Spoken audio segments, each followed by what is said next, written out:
Madam ותדעהו,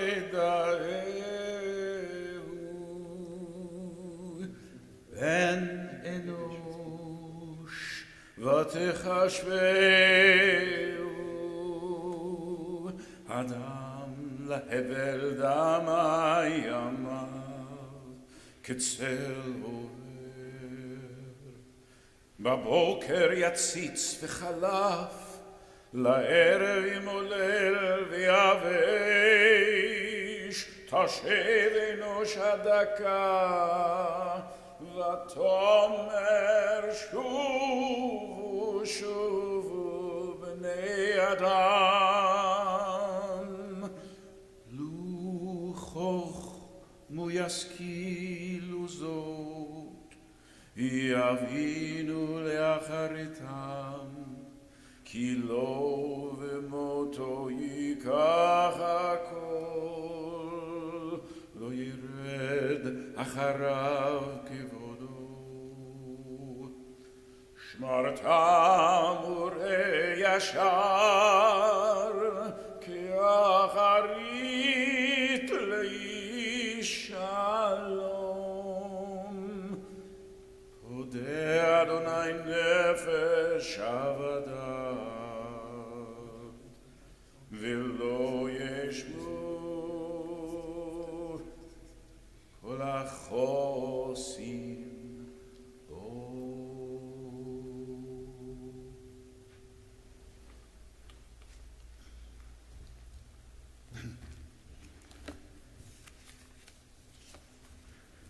כרחם אב על בנים, ריחם אדוני על יראיו, כי הוא ידע יוצרנו זכור כי עפר אנחנו.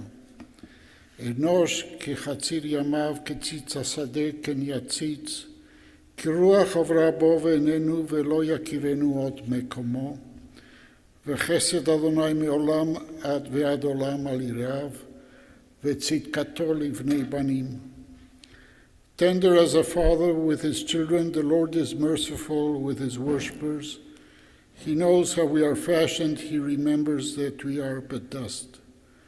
The days of man are as grass, he flourishes as a flower in the field. The wind passes over it and it is gone, and no one can recognize where it grew. But the Lord's compassion for his worshippers, his righteousness to children's children, remain age after age, unchanging. 70 our years may number, 80 if granted the vigor. Laden with trouble and travail, life quickly passes and flies away. Who can know the power of your anger? Who can measure the reverence due you? Teach us to use all of our days that we may attain a heart of wisdom. Match days of sorrow with days of joy, equal to the years we have suffered.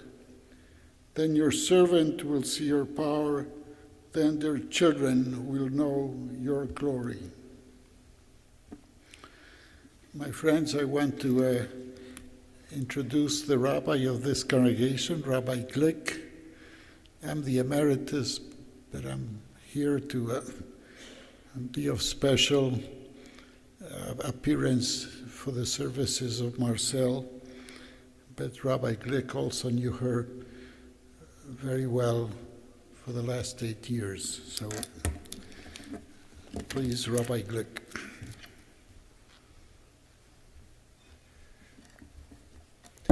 Thank you, Rabbi Mirelman, as always.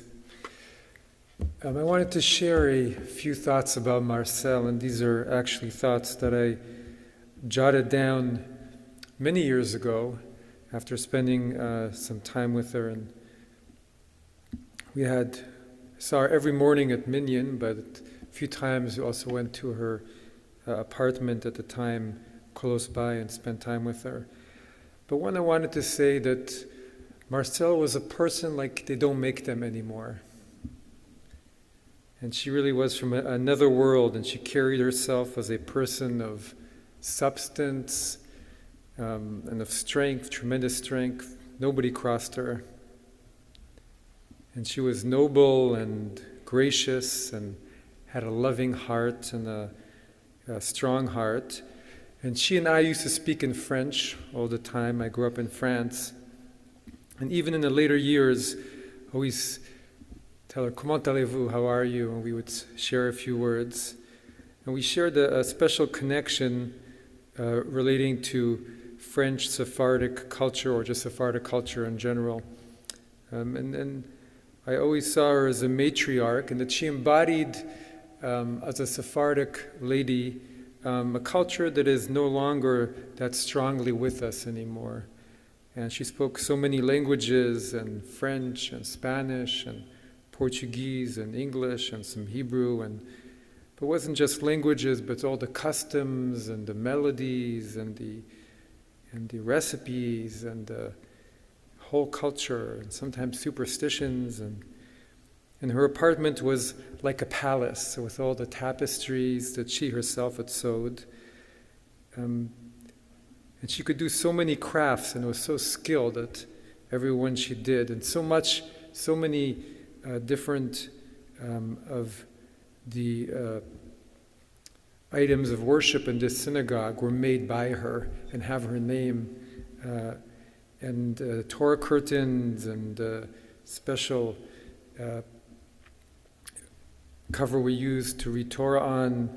And she would mention the chair of Eliyahu, of Elijah, at the Sephardic synagogue up north. She spoke often about that. And the legendary meals she used to cook here, and she hasn't cooked here in a very long time. I don't think she cooked a single time since I've been here. But almost every few weeks I hear of someone mentioning Marcelle Farhi's meals that she would cook, and how she would feed everyone with them, and how good the food was. And people still continue those recipes for berekes and other things. A second aspect I'd like to talk about was her very strong faith, and her very strong beliefs. And despite everything that she did for the synagogue, she never wanted recognition. In fact, she thought that if she did anything for recognition, she was incurring God's wrath. And she very much avoided it. And she wanted to do everything the right way, and she had a very strong sense of what that was.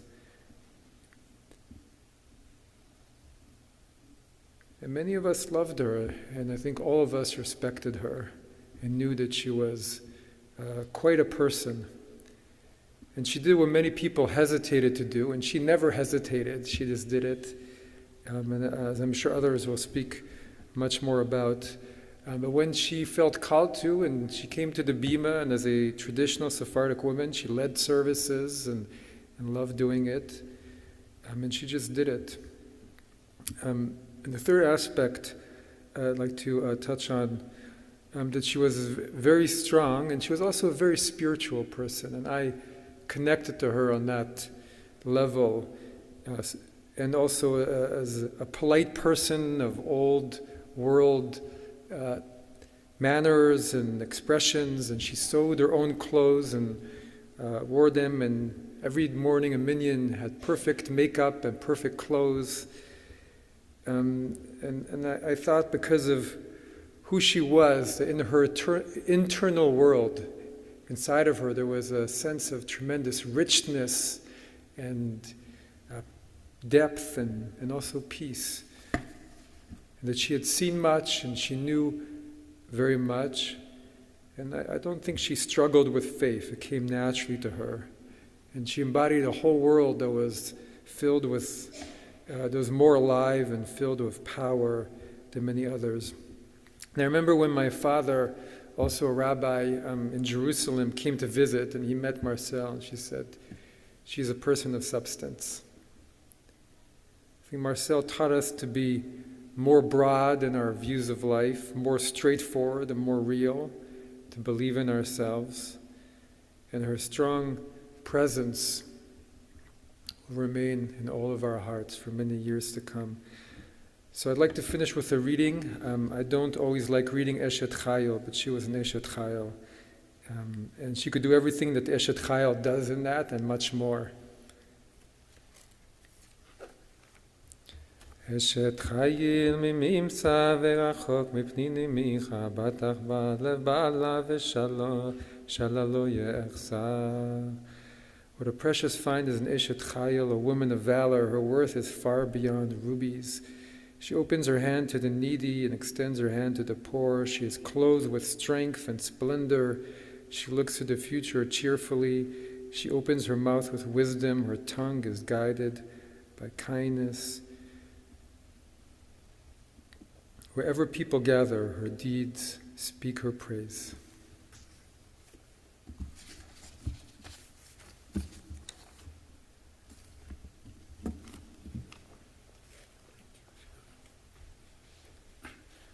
I now call on Marcelle to speak about her mother.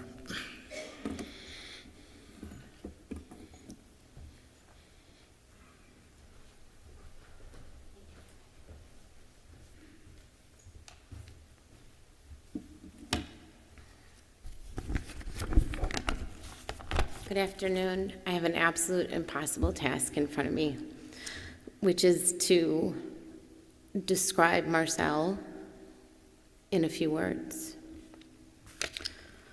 For those of you that don't know me, I'm Moselle, Marcelle's daughter. I'm her youngest. It is my greatest honor to say a few words and reflect on her life. My mom was and remained to be a force in my life, either by example or in teaching. She showed me her strength and fortitude. This was very evident in the last 5 years.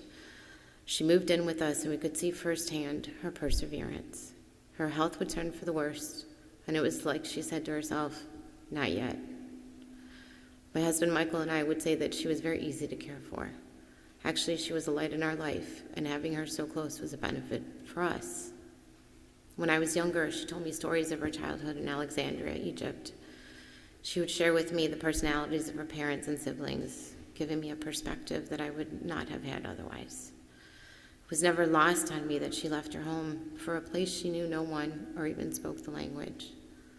Language was never a problem for her. She was proficient at many of them. After a brief period of time spent in France and then Brazil, the young couple landed in Chicago. My father entered residency, and she was tasked with raising her oldest daughter without much means. She spoke about times when the neighbor would give her some groceries because she couldn't afford them. But she never described herself as poor. There was more to come. They just weren't there yet. They had my older brother and moved to Oak Park. I believe the story is that the first person that my mom to meet here was Norma Berlin. My mom joined our synagogue and immersed herself in life here. Once I was born, she was well established in our community. She felt that Temple Har Zion was her home, even though she was Sephardic and from a more traditional background. She loved the people here, and especially the leadership. She felt that something needed to be done. She would get the task done and did it big. Most people can cook. She would host dinners for the entire congregation. I saw firsthand the special dishes she would create. If she wanted to pick up a craft like needlepoint, she would do so and then have projects that would cover an entire wall. I once asked her to make me a quilt as a wedding gift. She then learned how to quilt and made an entire wardrobe out of quilting. In her 50s, she decided to learn to read Hebrew. She studied and practiced diligently until she was proficient enough to lead the morning minyan. She was the first woman to ever do so at our synagogue. When I was in training and had been, she stepped up to the plate and helped us, making sure that he was where he needed to be and well cared for when we couldn't. When I started my practice and had Reese, she could always be counted on to be there. By then, she had pretty poor eyesight, so their outings would involve a bus and a trip to Oak Brook. Sorry, Ken. Throughout her life, she never quit. She never gave up.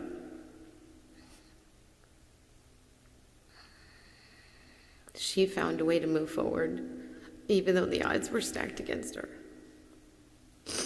She did all that and did it with style.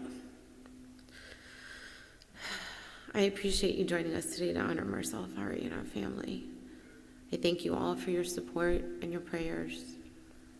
Her caregivers, Jeritis, that diligently watched over her and gave her the quality of life she deserved. I will be forever in your debt. Thank you.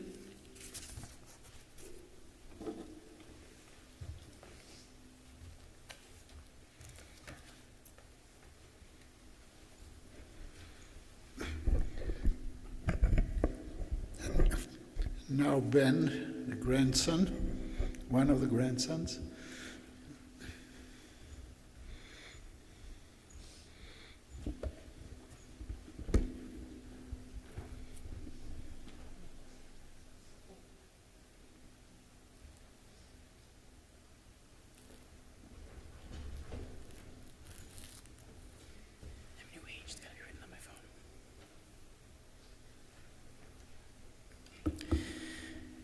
Good afternoon, everybody, and thank you so much for being here and supporting me and my family.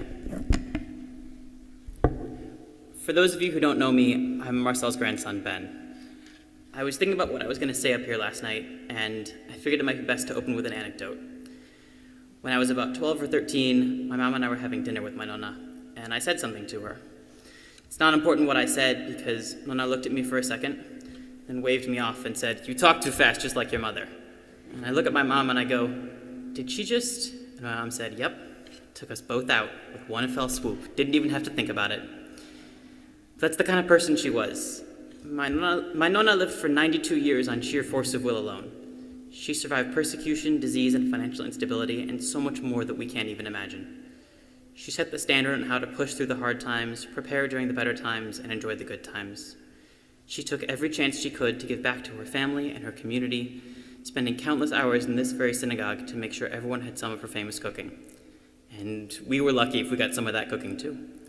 She and I used to take the bus, well actually 3 buses according to her, out to Oakbrook Mall to go grocery shopping and to get various little fun knickknacks. And we'd come back and she'd make dinner, and if for some reason myself and my brother didn't like it, she would say, "What do you mean you don't like it? I took 3 buses in 2 days to make this for you." And then we would look at Nonna and we would eat the whole darn thing. And if she discovered you liked something, let's just say I had salmon every Wednesday after Hebrew school for 3 years, before I finally got her to switch to making tofu, which of course lasted for another 2 years. My dad actually once found pistachios in a meatball dish she'd made because he'd mentioned he liked them once. But this was Nonna's way of showing you her love. To her, the greatest gift she could give you was a full stomach and a strong desire to take a nap. Nonna also loved to sew, and donated some of her finest works here. Not to mention make my mom's wedding dress as well. If you could dream it, Nonna could make it, and you just might be lucky enough for her to give it to you when she was done. She was the ultimate matriarch, not only of our family, but of the community at large. She was one of the most loving people in the world, and it was such a privilege to say that she was my grandmother. I miss you, Nonna, and I love you with all my heart. Thank you.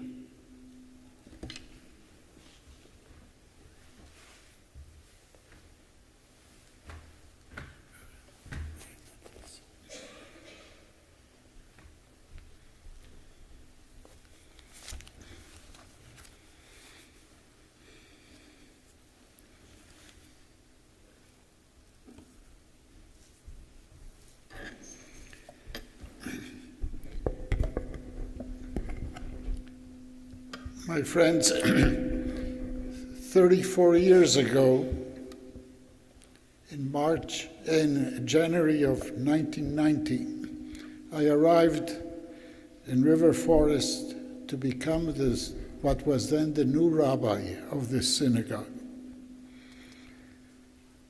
And the next day, of course, I came to the minyan in the morning, as I've done since.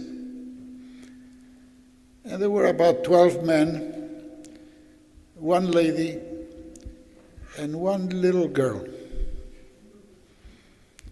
That lady was Marcelle Farhi with her granddaughter Golda. And they came every morning, and we became close, not only with Marcelle, but with Golda too. Was a precious child, bright, asking questions all the time. Alas, she died very young. And immediately, I built a friendly rapport with Marcelle. Marcelle came from a Sephardic community in Alexandria, just as my mother.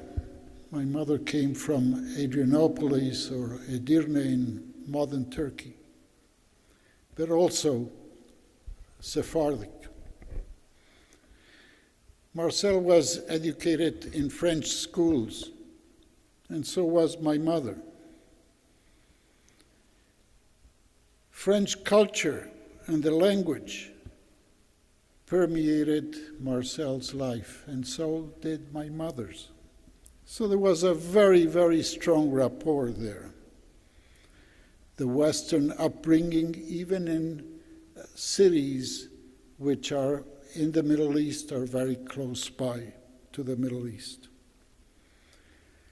When my parents came from Argentina to visit us, the family here, Marcelle took a whole afternoon to show them around Chicago. The conversation was all in French, of course. They not only saw the sights, but also some of the stores. And she was always very warm and open. And as it was said many times, she spoke many languages in addition. But she came from Alexandria. I'm still reading a book that came out 2-3 weeks ago on Alexandria, just by chance. Just came out. It's a great city on the Mediterranean, just off the delta of the Nile. The famous lighthouse of Pharaohs was one of the 7 wonders of the ancient world. The greatest library on antiquity was in Alexandria, the famous capital of the Ptolemies, who brought the Greek culture into the Middle East. The famous Corniche by the sea in Alexandria. And also I used to speak with Marcelle about all these topics, and also about El Alamein, which is just to the west of Alexandria, where she, as a child of 10 or 12 years old, heard about the advance of the Germans from the west, North Africa, all the way coming into Alexandria, but they were stopped at El Alamein, just near the borders of the city.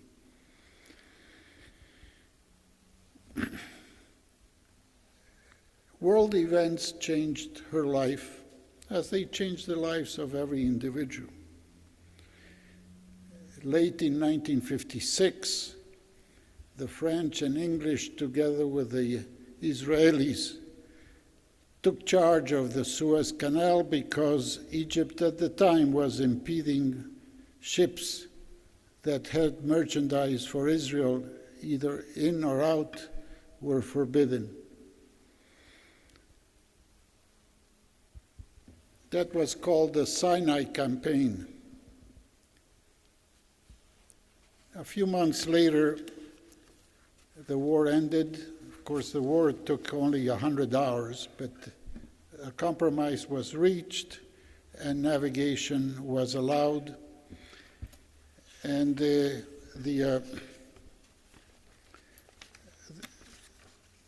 peace was restored. However, the Jewish community in Egypt suffered the consequences. Already decimated by the beginning of the wars of independence in 1948, now in 56 and 57, another emigration of Jews from Egypt ensued. But the parents of Marcelle and her sister Lillian said, you can't leave if you're not married. So they married their fiancés, who were 2 young Farhi brothers, and they were married, and then they left Egypt first to Marseille, then to Sao Paulo in Brazil, and eventually to Chicago, where Maurice got jobs in what were then called Jewish hospitals in the area. And that changed the life of the individuals, and especially Marcelle. They were helped by Chayas, an organization, a Jewish organization that still does wonderful work throughout the world to this day. And we talked about the wedding, the double wedding at the home of Marcelle's parents. Yeah? Pardon? With her parents, right? The home of her grandfather, yeah, in Alexandria, and it was Rabbi Angel officiating. And I said to her, "Is this the Rabbi Angel that shortly thereafter also left Alexandria and went to Buenos Aires, my hometown, to become the rabbi of a major Sephardic synagogue in the heart of the Jewish area, one of the Jewish areas in Buenos Aires?" And I met him as a youngster in that city. The turns of history.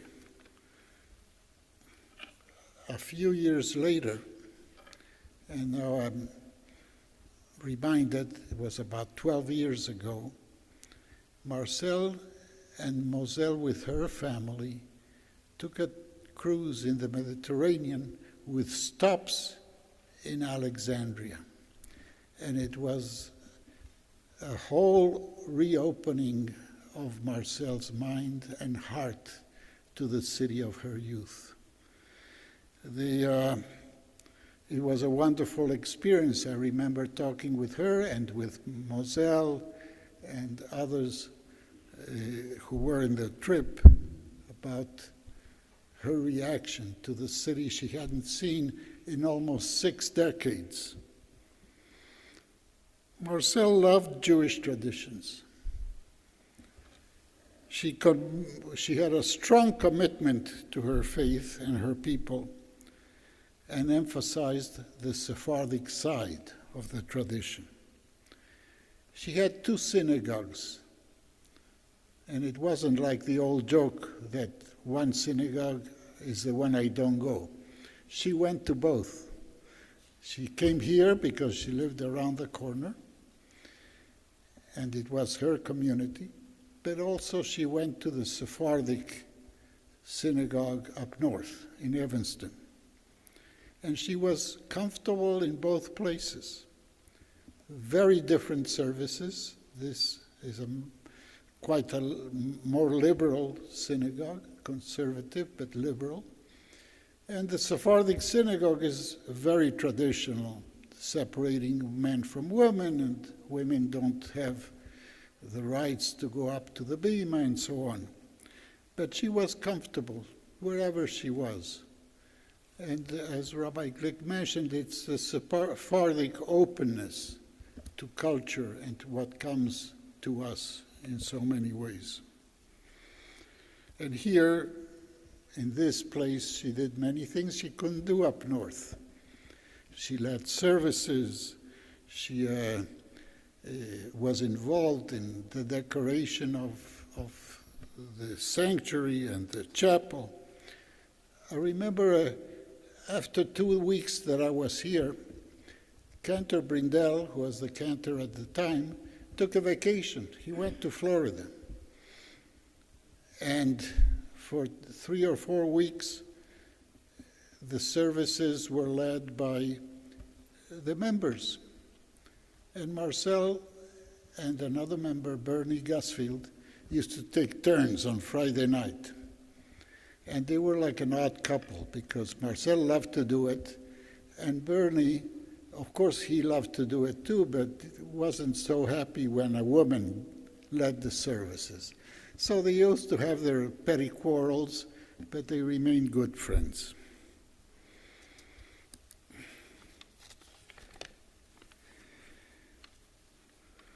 She vied to lead.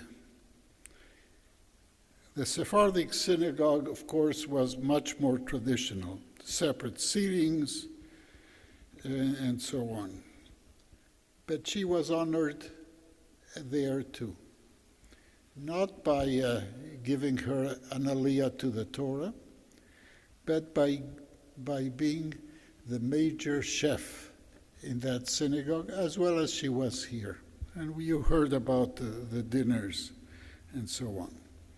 But she used to prepare dinners there as well and invite members from here to go there to the dinners and vice versa.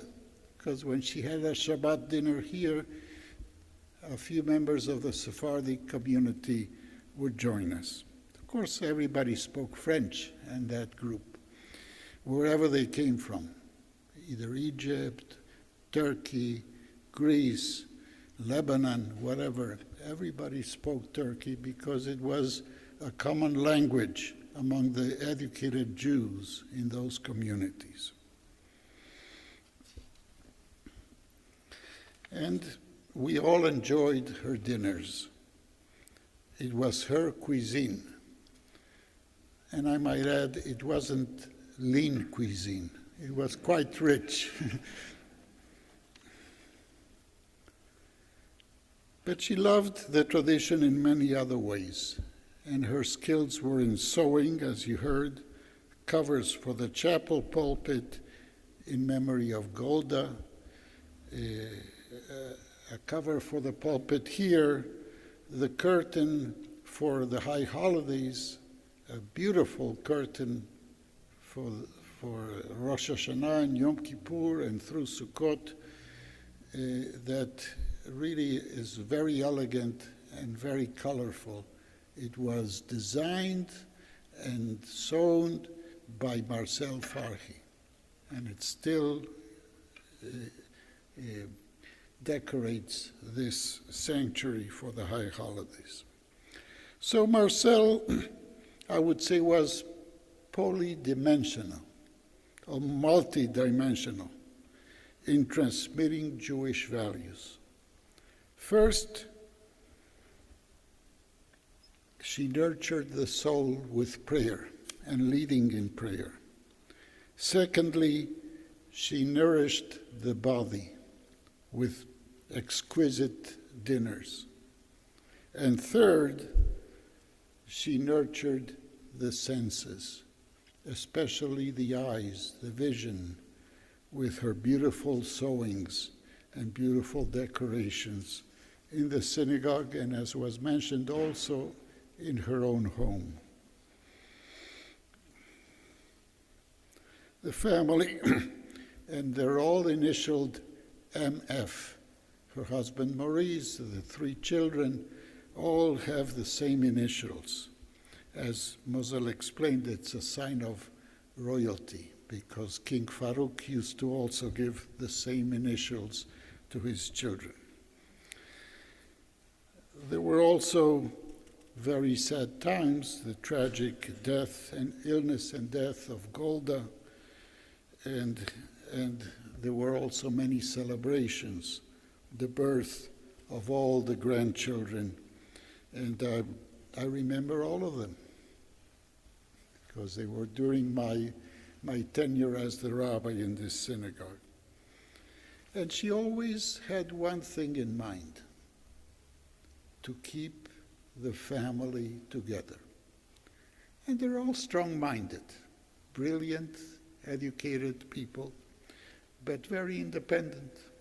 And Marcelle tried, sometimes attaining, sometimes not so much, to keep the family together. She took great care of Maurice after his very harsh accident and during a very long convalescence under some complicated circumstances. She also helped in the office of her 2 daughters, Manuela and Moselle, in their medical practices. And in turn, Marcelle and her husband Michael took such great care of Marcelle.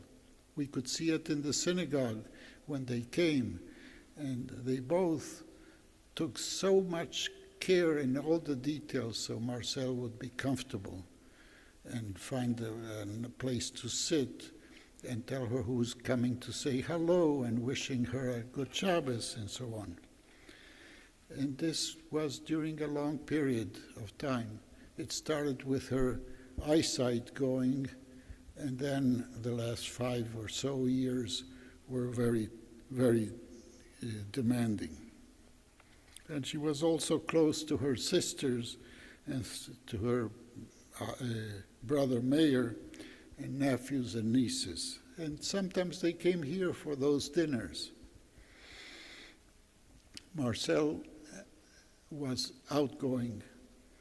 She said hello to everybody. And what resonates in my mind is how she would tell everybody, "How are you, honey?" All the time. "How are you, honey?" Everybody was honey. And that's part of her outgoing spirit and embracing people all the time.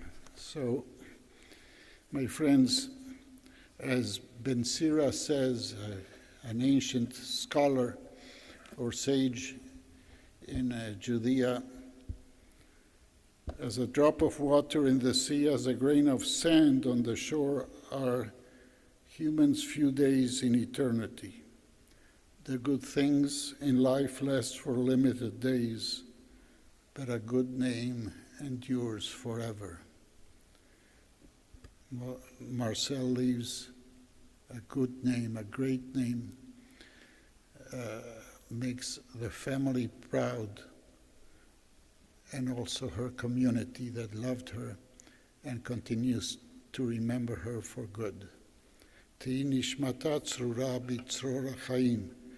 May her soul continue to be a source of life and blessing to everybody. Let us now conclude our service with a prayer. El Malei Rachamim. I'll first read it in English, and then Cantor Figa will do it in Hebrew.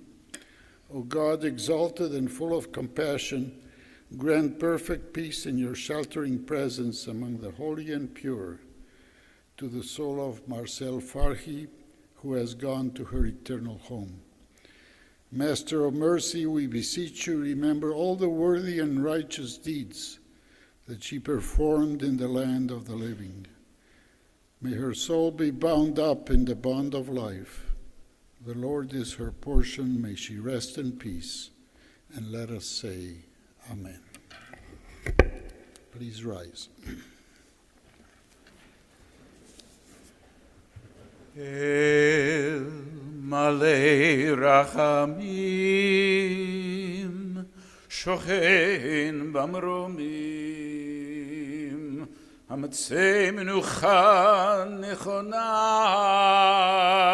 Tachat Kanfei HaShechina, Mimalot Kedoshim Utorim,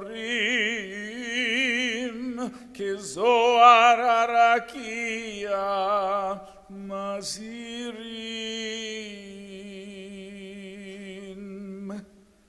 Et Nishmat Marcelle Bat Fortuné, Shehalcha Leolama, Migan Eden, Te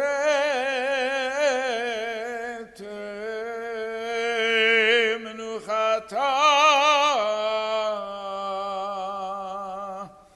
Anabal Rachamim, Hastireya,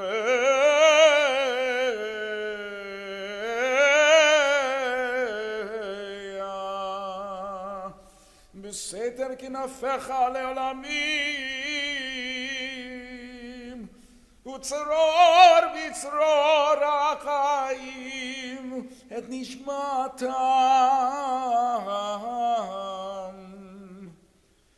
אדוני הוא נחלתם, ותנוח בשלום על משכבה ונאמר אמן.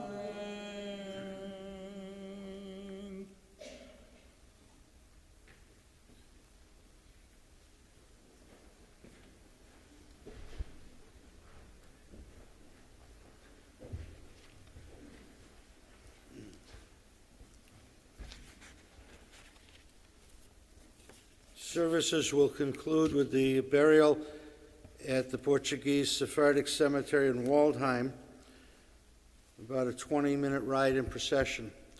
We ask that those of you who will not be going to the cemetery, when you leave the sanctuary, please leave the parking area as quickly as possible.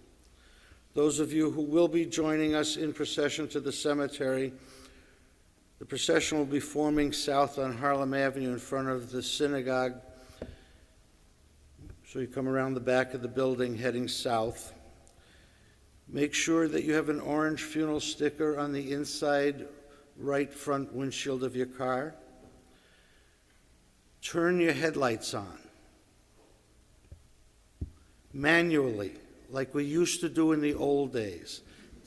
Take them out of the daytime running lights and physically turn your lights on and your emergency flashers, and try to stay as close to the car in front of you as possible to avoid gaps and spaces. Family will be returning to the synagogue at 6 o'clock this evening for the minyan service, and for the rest of the Shiva will be at Marcelle's home. The following people have been given the privilege of being a pallbearer. When I call your name, I'll ask that you rise and meet the casket at the center aisle. Michael Beckman, Bina Farhi, Benjamin Brotman, and Reese Brotman. The rest of the congregation, please rise in silent prayer as we escort the casket.